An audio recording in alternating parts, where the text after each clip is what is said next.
നീ കോടതിയിൽ പോവും. അത് കഴിഞ്ഞ് നീ നേരെ ഒരു പോക്ക ജയിലിലേക്ക്. അവിടെ ചെന്ന് കഴിഞ്ഞാ പിന്നെ എന്ത് ചെയ്യണമെന്ന് എനിക്കറിയാം.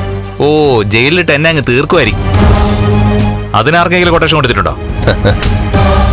നാളെ നടക്കാൻ പോകുന്ന കാര്യങ്ങൾ ഇന്നേ പറയണോ? പിന്നെ വേണമെങ്കിൽ ഞാനൊരു ജോത്സ്യരാവാം. കാരണം നിന്റെ ഭാവി എനിക്ക് നിസ്സാരമായിട്ട് പ്രവചിക്കാവുന്നതേ ഉള്ളൂ. ഇവിടെ നിന്ന് ഇറങ്ങിക്കഴിഞ്ഞാ മിക്കവാറും നിന്റെ ഭാവി എനിക്ക് പ്രവചിക്കേണ്ടി വരും. എടാ, എനിക്കറിയാം നിന്റെ കഴിവും തൻ്റെ ഒക്കെ. അതുകൊണ്ടാ നിന്നെ ഇനി പുറത്തിറക്കാൻ ഉദ്ദേശമില്ല എന്ന് പറഞ്ഞത്. നീയാണ് ആ പെൺകുട്ടിയെ പറഞ്ഞു വിട്ടതെന്ന് എനിക്ക് മനസ്സിലായി. സാരമില്ല, എന്റെ ഭാഗത്ത് ശരിയുള്ളതുകൊണ്ട് നിയമം എന്റെ വഴിക്ക് വരുമെന്നാ ഞാൻ വിശ്വസിക്കുന്നത്. അതിലേക്ക് കാര്യങ്ങൾ കൊണ്ടെത്തിക്കും. ഒരു വക്കീല് വന്നാൽ പോലും നിനക്ക് ജാമ്യം എടുക്കാൻ പറ്റില്ല. നാളെ കോടതിയും നിന്റെ നേരെ മുഖം തിരിക്കും.